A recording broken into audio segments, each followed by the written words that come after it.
Sorry. No problem at all. We've got a little PowerPoint that we've put together and to kind of show this, but to start off, just to give you an idea, this began in an ad hoc meeting quite some time ago, and some ideas of how we could support the hourly rates going forward with negotiations coming up. It was my understanding that the county just didn't have the funding to really put forth what I felt like needed to be put forth for negotiations to get us where we needed to be. And so somewhat of a sacrifice on my part, Nancy and I put together a proposal, and we brought that to the ad hoc. I don't think there was any argument as to the setup for what we were looking at. We were just wanting to get through negotiations, and that ended. The negotiations outcome hasn't done anything for me, and the evolving competition out there has become really difficult to compete with, and I think everybody sees that. You guys all travel to Sacramento and these different places, RCRC, wherever it may be, and law enforcement is really in a bind right now. And so if we're not keeping up with what's happening and occurring, we end up with hiring issues.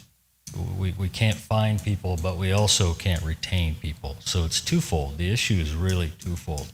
And so as I go through this proposal, please ask questions, take a look at it. I know that we do have a comp study coming up, and I think that's wonderful, and I think even with this, we'll probably be low if we make that. But what I'm here to tell you is that the opportunity came up, and I think the opportunity came up because of all the phone calls from the constituents that we have, and the homeless problem that we have, and all the things that we're about to have to deal with, and I don't have the deputies to deal with it. So if I wait much longer, and you'll see how long it takes to hire a deputy. If I wait 6 months, then I'm projecting a year and a half. I'm projecting before boots are on the ground. So that's why I feel like we're in a hurry here. I feel like I need your help as the board to really take a look at this and really give it some thought, because it's one of those things that we can hold off, but the longer we hold off to do something, the more the consequences are falling upon us. So the first one, I don't know how to change it.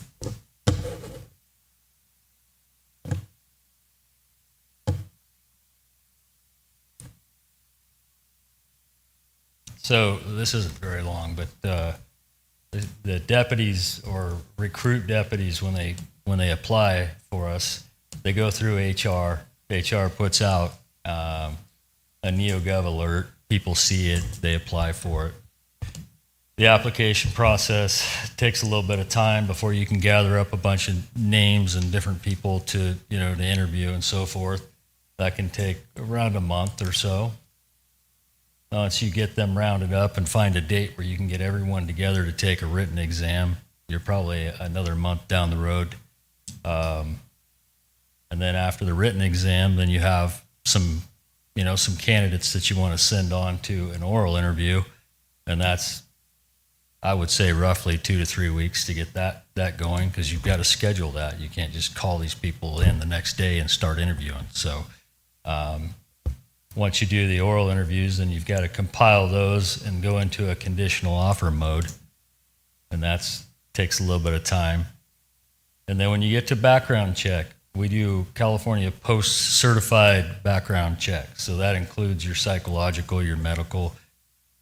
It's about a 40-hour background. And what I mean by that is the investigator spends about 40 hours on that background. I've just talked to 3 or 4 different firms that do them, and that's how they charge. It's typically 40 hours, especially nowadays with all the changes in law.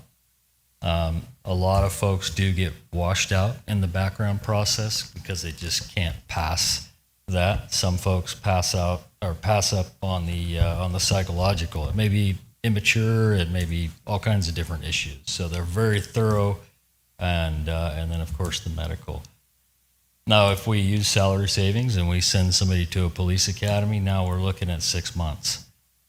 So we put those cadets through an academy. They go through, they get done 6 months down the road. Once they graduate that academy, if they do, well, the last academy we had 2 that graduated and we lost 1. Then they move into a field training program, and that's another 14 weeks. So as you can see, in my dilemma, by holding off on these salary issues that I see, it takes so long that projecting boots on the ground is really difficult. And then by the time you send 3 or 4 people through this process, how many do we lose? So I feel like we're all on the same page there. It's just how do we get there? I really do. And everybody wants to see the public safe. So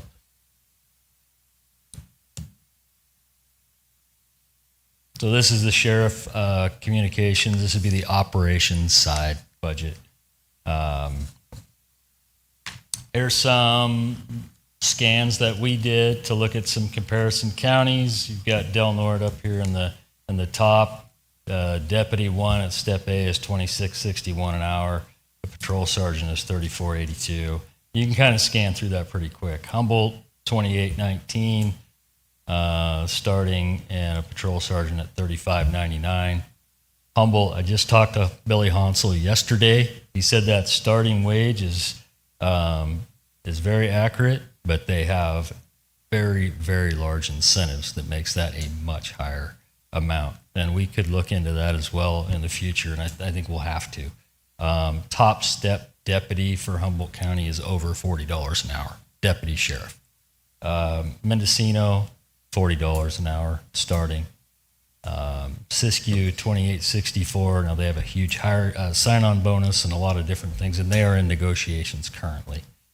Tehama, their starting is $33.43. Glenn, $32.94. So, I mean, we can look at these different salary comparisons all day long, but those are just a few that I was able to pull up. Here's kind of in a different format. There's your deputy A or deputy sheriff step A's for different counties, from Glenn County on down, and your patrol sergeants on down. You can see Del Norte's $26.61. And next would be probably Siskiyou and Humboldt.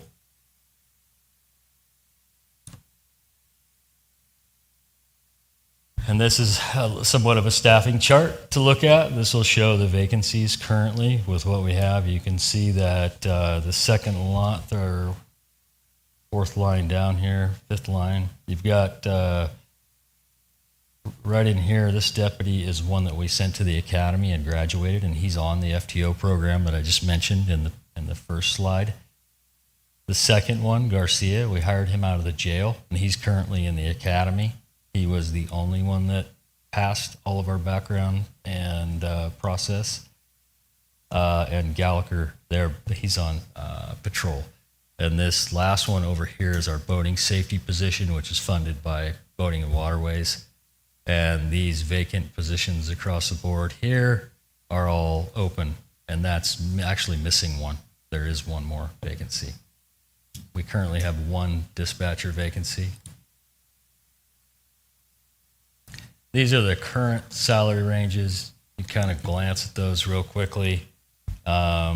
Starting, you got the 36 through a 42. And I can always switch back to these if you guys need to, but. And these are the proposed reclassification that we talked about in the ad hoc. It's just a little bit more streamlined, but it is the same. The proposal would be to freeze 3 of these deputy positions currently.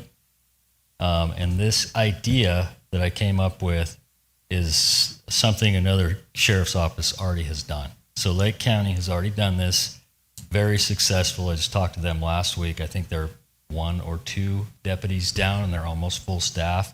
And they're now looking at unfreezing a few of their positions that they had to freeze to make this happen. So it is something that has been done before.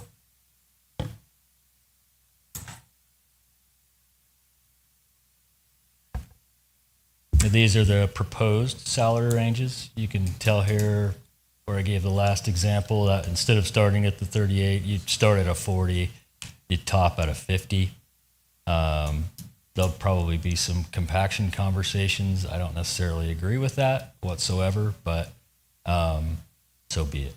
These are what we have here. Here is the current salary ranges and the proposed reclass salary ranges. You have payroll at the top, at current, and then to the right of that is what proposed salary range would be, and on down. Overtime is very similar. The part-time funding, the overtime holiday, the PERS unfunded. You've got retirement, EMP benefits, and so forth. So you can see that it's not a whole lot of a change there. You're going to save about $38,452.25. And if you eliminate and not freeze, you'll save about $115,542.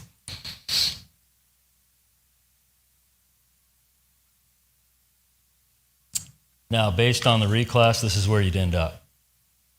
And this would include the 4% that's upcoming. I'm sure that'll be discussed as well, but that COLA, I think, is coming up in January. So that will help out a lot with this. I think it'll get us in a lot better shape if we can do this. So it would put your starting deputy at a $30.81 amount. Hopefully that makes sense. Can always go back. This is the jail budget. Jail and courts, sorry. Here's your Del Norte Correctional Deputy 1 starting at $22.72 at a step A. Correctional Sergeant at $22.29. Humboldt's $23.09 starting currently. Like I said, they have major incentives there. The sheriff just mentioned that. It was important to note that. Mendocino 27, Glenn County 2466, Tehama 2743, and Siskiyou, which is in negotiations currently, is my understanding.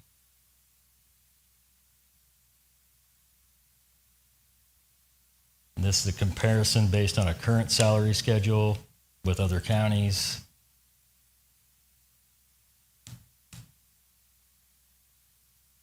You can see we're quite low.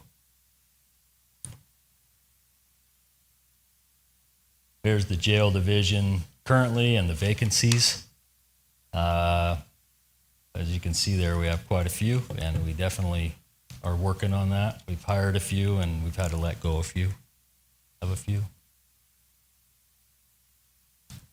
And then these are the current salary ranges, starting at for correctional deputy at a 31, topping out at a 39, and on and so forth.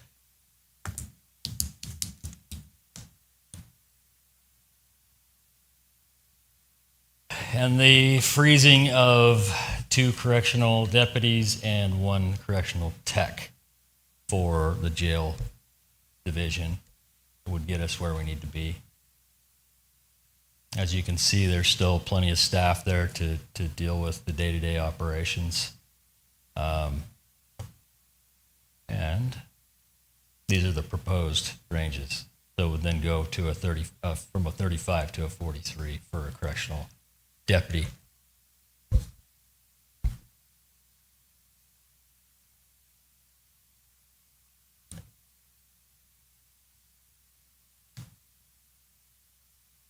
And here's your proposed reclass for the jail side. You can see the bottom number there. There's really not much of a difference.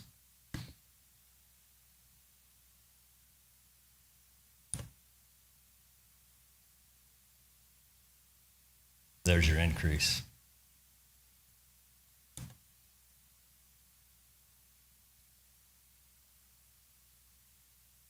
And then this is your reclass salary schedule.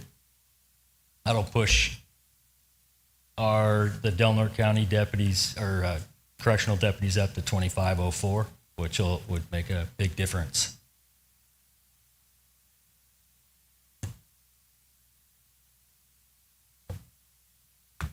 And I brought Nancy to ask any technical questions. Step right up. Any questions on the board? Yeah, tons.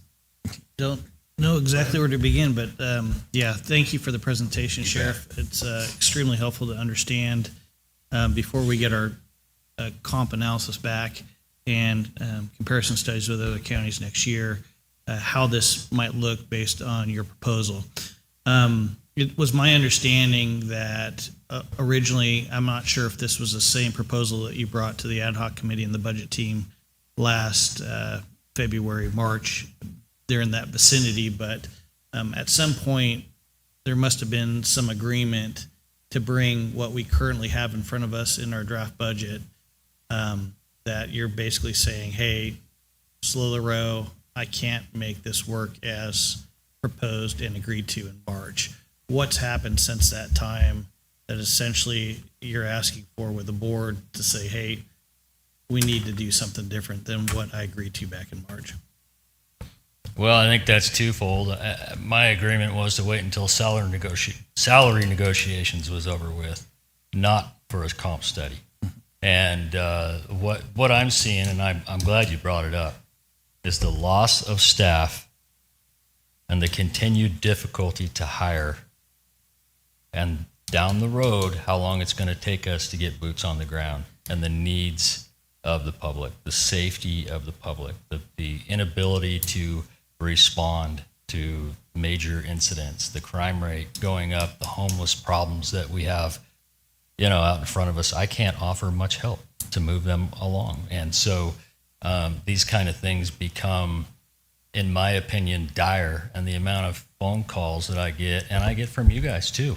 You've got constituents that want help and they don't feel safe. And when they don't feel safe, it becomes an emergency.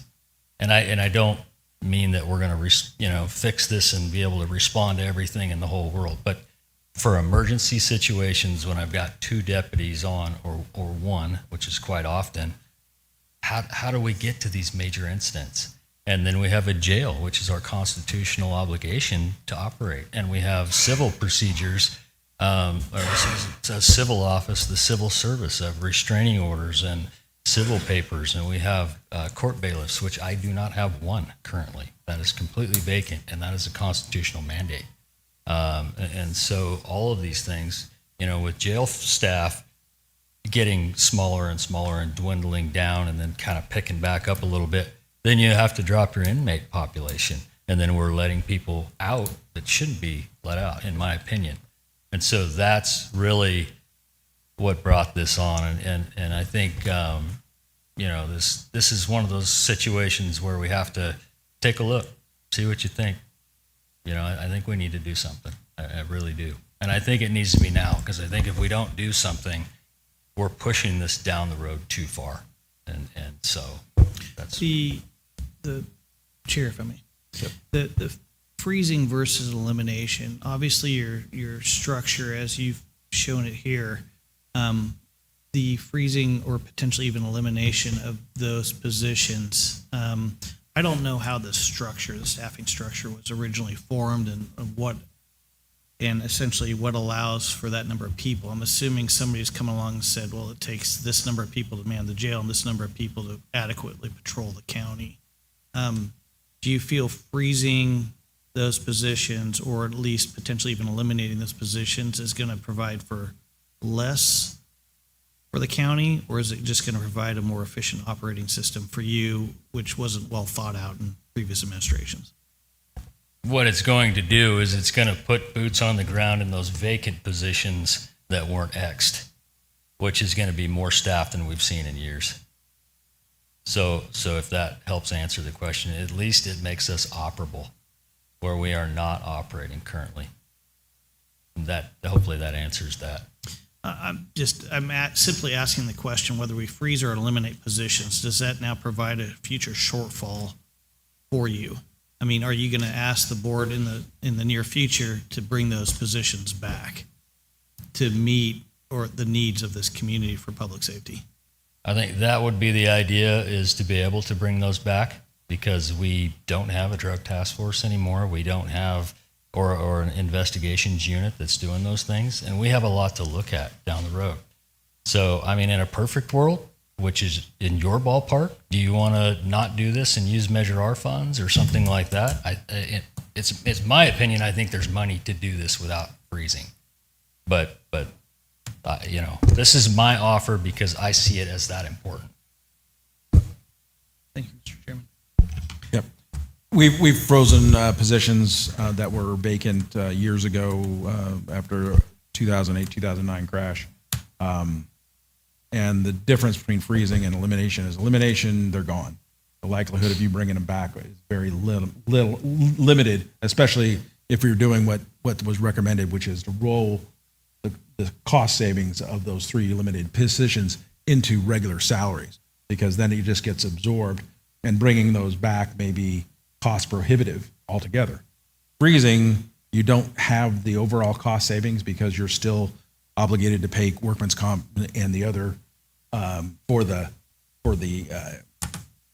the position, even if it's not gone. But because it's frozen, there is no hindrance in bringing those positions back once the climate has changed, and your cost savings is less, but your potential of unfreezing positions is still more viable. Chair, if I could.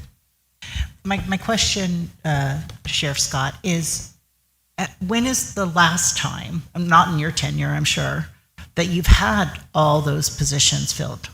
I mean, currently it looked like there was 9 vacant deputy positions. Has that, if we freeze 3, and now we have 6 that we potentially can fill if we are able to compensate appropriately, when's the last time that all those 10 had been filled? I mean, I feel like we're not solving anything by just allowing us to stay status quo, because we haven't even been able to fill them in so long. So freezing 3, if I don't know if I'm making any sense, but freezing 3 still seems like a gain for us, because potentially we can fill 6.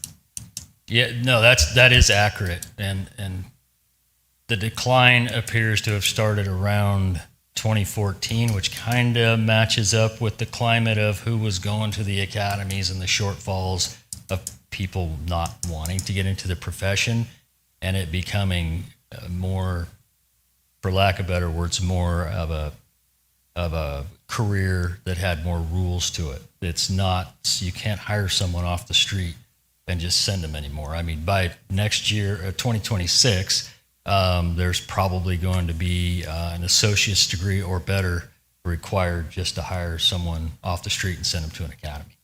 So as you can see, the evolving changes, and then of course, there's a lot of things that have created that. But back to 2014 was what is on paper as far as kind of the fall of being full staffed, and I think that it relates to the loss of a lot of grants also with the marijuana funding and things like that. So there's a lot of reasons for it.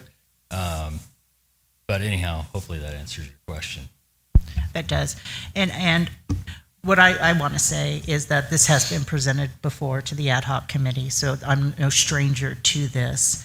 What I appreciate about this proposal is the out-of-box thinking, because he's not coming with his handout saying he wants more. He's saying, hey, this will be a zero exchange here. In fact, I'll save you $115,000 on the patrol side. It's going to cost you $3,500, it looks like, on the jail side. But I mean, when we appointed Sheriff Scott, some of you weren't on the board, but in May of 2022, this board sat here and said, we will do whatever we can to support you. We will do what we need to do and within our power. I believe the time is now. He's brought us forward a presentation. He's saying, here's what I want to do. This isn't costing the county any additional money. what it's doing is ensuring that he can do his job as a sheriff to protect this county. And I think the time is now, and I think that this isn't an outrageous ask. Like he said, we could go and tap Measure R, and we can use all that additional funding from Measure R.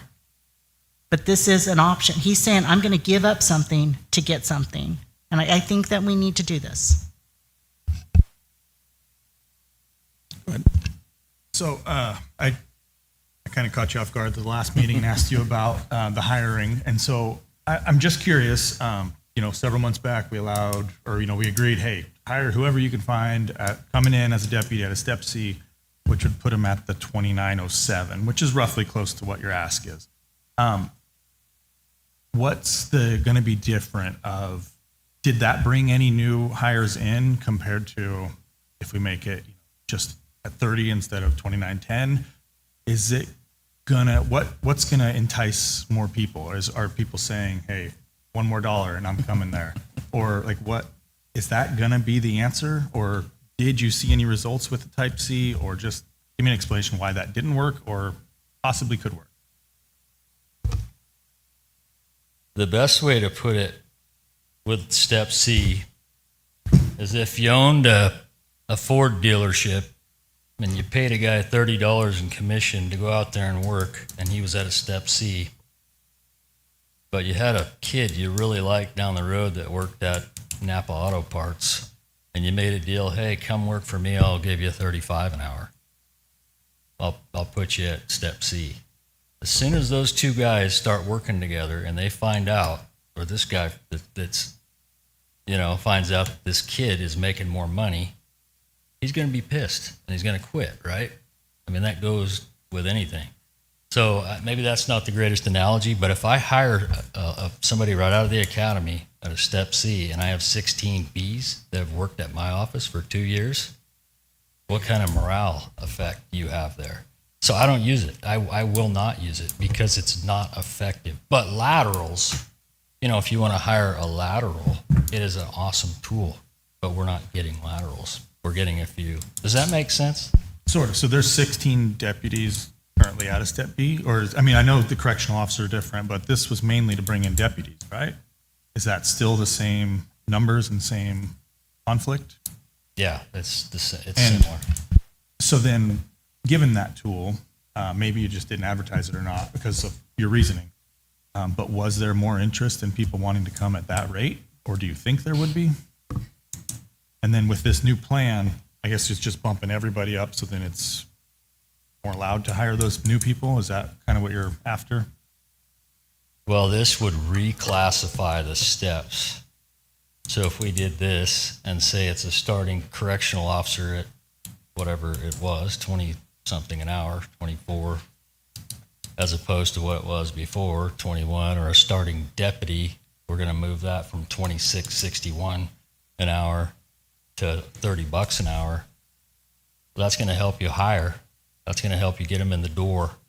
And then the other steps, the reclassification of those steps up, the 5-year deputy or the 3-year deputy or even the 10-year deputy, we're moving up with those steps. So they're getting paid more. And the idea is retention. So it hits both ends. Yeah.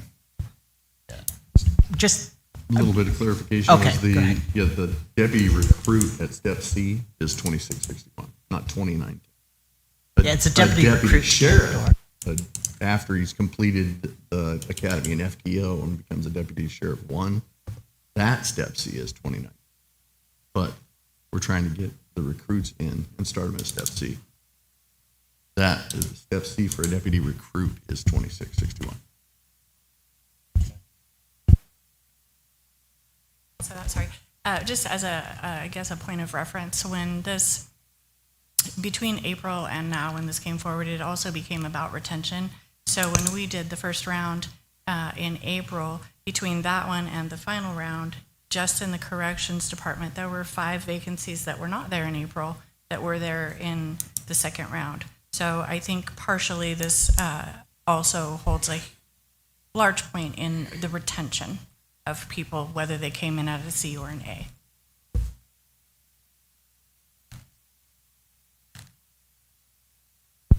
Any other questions? No questions, just. Any comments from the public? I was going to make one Okay, more go ahead. point, and it's a point that we discussed during this last board meeting, because I don't want the community to believe that we really haven't gone out and really tried to support the efforts of the sheriff's department to not only recruit but retain. We have increased wages at the sheriff's department by 30% since 2020, but it really hasn't resulted in what at least you are now seeing as sheriff in those game-changing moments that's going to allow you to put the boots on the ground. We do have the 4%, as mentioned, coming up.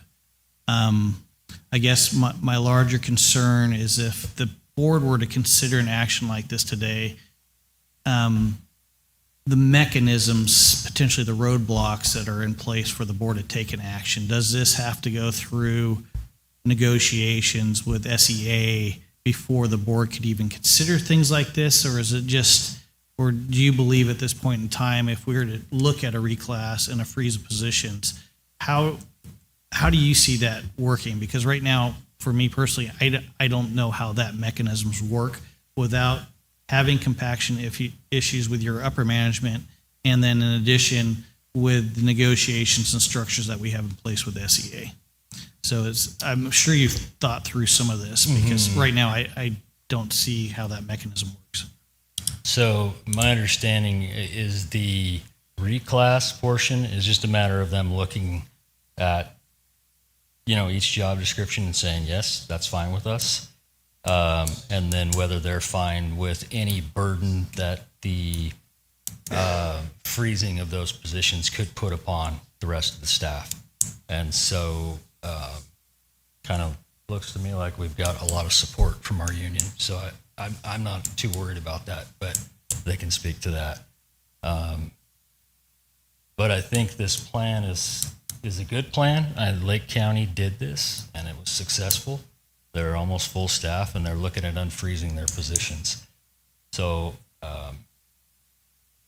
and over the years, obviously, there's been contributions, and the board has looked at this many times.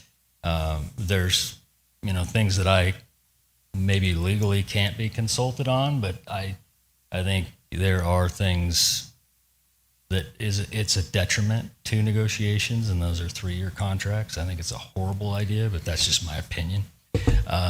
Because you can't keep up with the evolution of what's taking place. You can't, because it's just evolving so fast. So you guys as board members sit in a room and you say, we're going to throw a lot of money at this. And by year 2, you're going, holy smokes, we're already behind again. So anyway, hopefully that answers that. Thank you, Chair. I just wanted to pitch in there that also Jack Garamendi from Calaveras County said they did basically the same thing. Significantly raised wages, and they are fully staffed right now. They're about 36% higher than Delaware County currently. Darren McDaniel from Merced says they have raised wages, and they're not fully staffed, but they're not seeing the people leave like they used to. And Supervisor Bradford from Yuba County also said that they raised wages and are fully staffed as well, and they are 31% higher than we are now. So, I mean, that's a long 30% higher is a long way out there. I just wanted to illustrate the point that there are other counties out there that are doing this, and they're finding successes.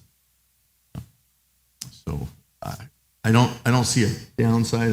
I agree with them, the concerns about the mechanism, how that part of it works, where it's concerned with the freezing versus the elimination and the union piece. But again, I see some heads shaking like we got no problem with this kind of thing there in the audience. So to me, this seems easy. As Supervisor Starkey said, we told the sheriff that we were going to have his back, support him any way we could. We have done that with pretty significant raises that Supervisor Howard has talked about, but we can see now that is not near enough, and the sheriff has found a way to do it again and do our best to get police officers in the ranks and get us staffed up to where we can have a better law enforcement community serving us. So I'm hoping that we can get this done. Any public comment? I have one more question before you go. Sorry. Sorry, Sam. Has this been run up through the proper procedures and been blessed by the CFO and the CAO and made sure we're not missing anything? Have all the checks and balances been done and approved? I know we're not approving anything today, I don't believe, but have the steps already happened? We have met with the CAO and the county auditor on this, and the CAO has a few concerns about compaction, and he can explain that to you if he wants to. But yeah, it has been introduced to them, and I think we're actually fairly close on agreements with it. There's just a few little parts that we don't necessarily come together with, but that's fair enough. Okay. We'll also rerun the numbers. The numbers that are in here are mine. And so obviously they need to be vetted to be sure that I haven't missed something. So he will need to just evaluate to be sure. Perfect. Did you were thrown in the mix? So If you want me to speak to that, yeah. The sheriff's correct. We have met in our plan. I've been developing a plan since the ad hoc committee as well, because I knew this was coming back to us at some point. And so our plans are not drastically different. I don't agree 100% with his numbers. Compaction by definition is going to happen in this structure with these changes. There's no way around it. Whether the sheriff agrees with it or not, it is going to happen. So it's like I said, we're very close. We're not that far apart from our plans that we've developed separately, actually. And we did already agree that anything that came forward or direction from the board would be vetted by the CFO, who's the official, finance person of the county, as far as seeing what this pays for by eliminating or freezing these positions. The main decision made by the board needs to be: do we eliminate them? Do we freeze them? And at what point do you look at, refilling them if the sheriff comes back with a different proposal for different units in his division? So the initial plan that I had seen was eliminating these positions to fund these changes. I'm not on either side of that fence, to tell you the truth. It really is up to the board. Freezing them does make it where you still have to pay for your health insurance and stuff like that for those positions. So it's not a total cost savings. But again, that falls to the board. Yeah. I would welcome it, a motion from one of the board to direct staff to take these requests, recommendations, work them back through the CFO's office as well, and bring back to the board a recommendation. So moved. I'll second. Got a motion and a second? Public comment, please.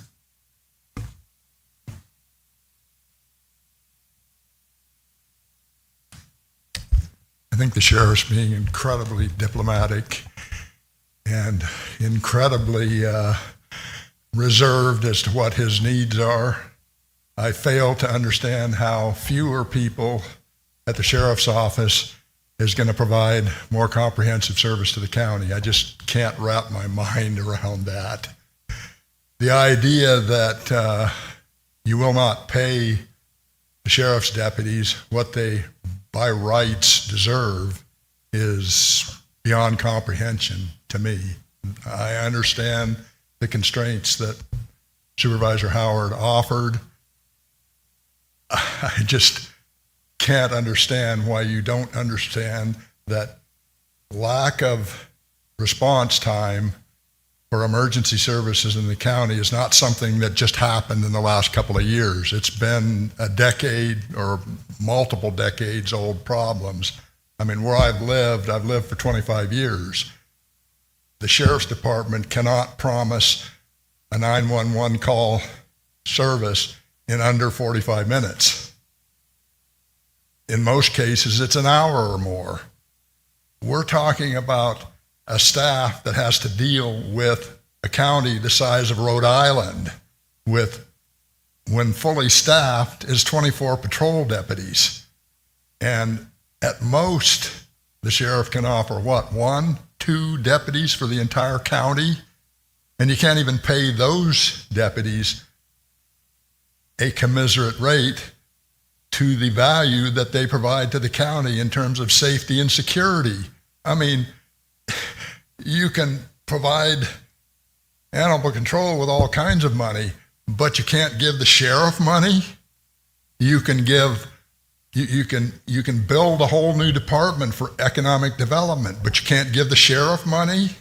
You can talk about reclassifying people in health and human services. You can give an assistant to the director of community development, but you can't give the sheriff money to be able to hire and retain people in his department. I mean, for crying out loud, he's got, what, 14 deputies now, of which only a few have more than 2 years of experience. What does that say for the 5 of you? What does that say for the 5 of you? Are you listening? Are you the portraits on the wall behind the chaos that you currently occupy? I mean, it's astounding that you don't understand what's at stake here. My neighbor had a vagrant waving an axe under her nose. Had that turned serious,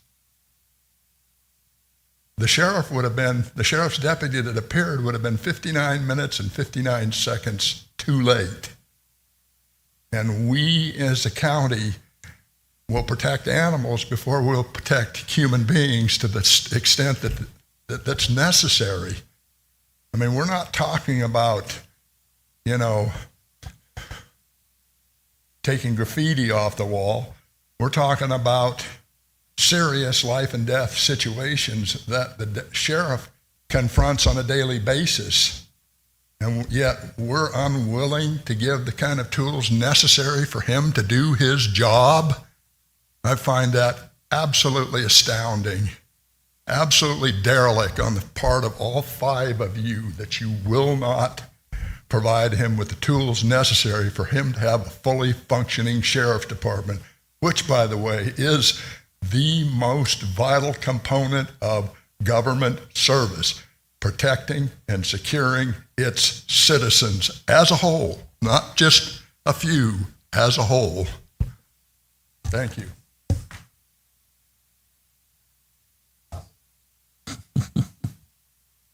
Sam, I just want to say I've been speaking that language for 2 years now. So as much as you want to throw me into this, I've been pounding this drum. It doesn't happen. I didn't know the sheriff's department made that little bit of money. $22 an hour. Go work at McDonald's pays you $20. Starting pay. These people sacrifice their lives for you guys, for your citizens. They're making $22 an hour. I had no idea that that's how these counties paid their law enforcement, the sheriff. I talked about Mexican mafia members fighting against Northern Structure members in our own city, in our own county, and he don't even have a gangs unit. How can you identify who they are and actually track these people down before they start killing your children, our children, their grandchildren? Is money the issue that we're willing to sacrifice these young lives for the gang shootings we're going to have, like Chicago and Detroit and all these other cities have? If you can't have the resources to track these people down, this isn't graffiti, this is mafia. It's not graffiti, it's Mexican mafia. And you guys are sitting here like, oh, a couple of you are on board, a couple of you aren't. Proposition R, right? Is it the Proposition R, is that the one for the money? There's what, $4 million in it? I remember voting for that. I thought that was law enforcement and firefighter money. What money, what's it, $4 million sitting in the bank? Throw it in a high interest account in one of the credit unions, take the interest and pay the sheriffs more money. If you can do that, instead of just sitting there, if it's supposed to be designed for them, let it be for them. I mean, I did law enforcement for 23 years. I've been put in the hospital 4 times doing my job. These people, for $30,000 a year, they can't even buy a house in the county they live in. They can barely rent an apartment. And you guys are sitting here arguing over this little bit of money. Not all of you. Some of you are on board with it. I know a couple of you are on board with it. But the ones that aren't on board with it, how do you justify that? Let's say the Mexican mafia north of Tamil getting a shooting war at the Patriot gas station and kill one of those kids at that academy right there on the corner. Is that worth this money that you're trying to cut? He's willing to freeze staff instead of cutting staff. I understand that. I realize all that goes on. But I agree he shouldn't have to. Before you hire a solar company, before you hire any of these outside agencies to come and tell you how to do what needs to be done to help the county, they should have the money to fund the county to make sure, like this gentleman said, your whole job is to protect us. That's what you're voting in for. You're voting in to protect us, District 1 through District 5. I live in District 4. That's your whole job. You have no other job but to protect the citizens of this county first and foremost. The solar energy comes later. This comes later. This comes later. The number one thing is safety and security. Fire department and safety and security. That should be the number one goal. Not they can't buy a freaking house. It's ridiculous. Any other public comment?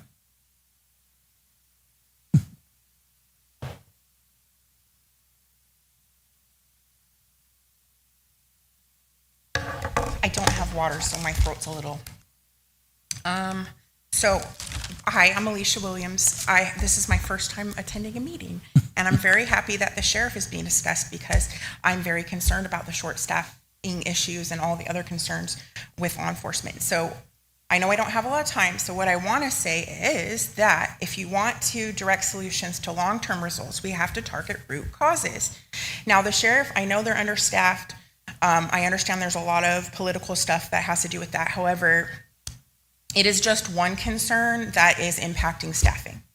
The other concerns that I feel need to be addressed are the culture surrounding like supporting the staff, which can impact their attracting them, recruitment, retention, all those things. So the culture of support needs to be for the staff that is hired on and the existing staff that is one of respect, responsiveness toward them and involving whatever the staff is experiencing. I have attempted to reach out to them. They are so overburdened that when you offer help, they can't even get back to you. So I'm here. And then another thing is recruitment must be effective.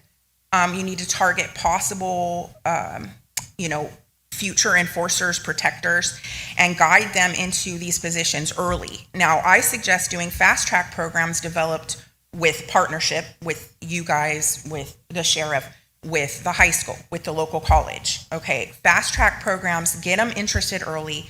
Another thing tied into that is the fourth point, which is addressing the loss of honor in the law enforcement field.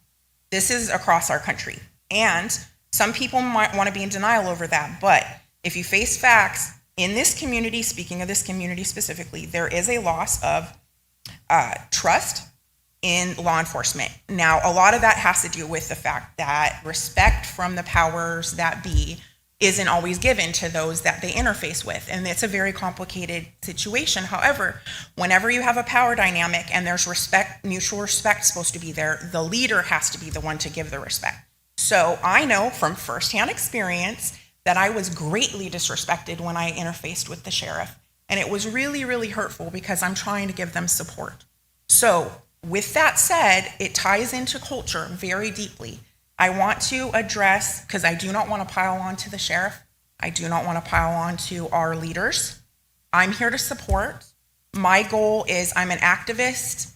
A big part of that is advocacy. I need to open up lines of communication. When I tried to do that with the sheriff, I got completely shut down in a very harsh way. And again, I understand what they're going through. This is the way I put it. You're over here struggling, you have a lot on your back, and all anybody ever does is throw more on you. That's the sheriff. Okay, we need to help the sheriff. Let's see, I have a suggestion here. I'm gonna go over it just for a minute, you guys.